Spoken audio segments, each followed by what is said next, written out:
còn đâu. Thầm ân bằng tử chi giao, bao đêm cùng xót gian lao, xin mãi luôn ghi ơn nhường điện đại huynh.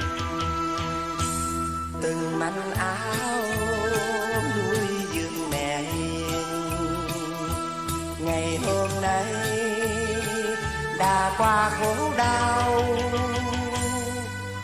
Ôi những ân tình thanh cao, Huỳnh Nga với anh Nhuận Điền, xin khắc ghi tận tâm ca, nghĩa ân sánh tơ bằng non.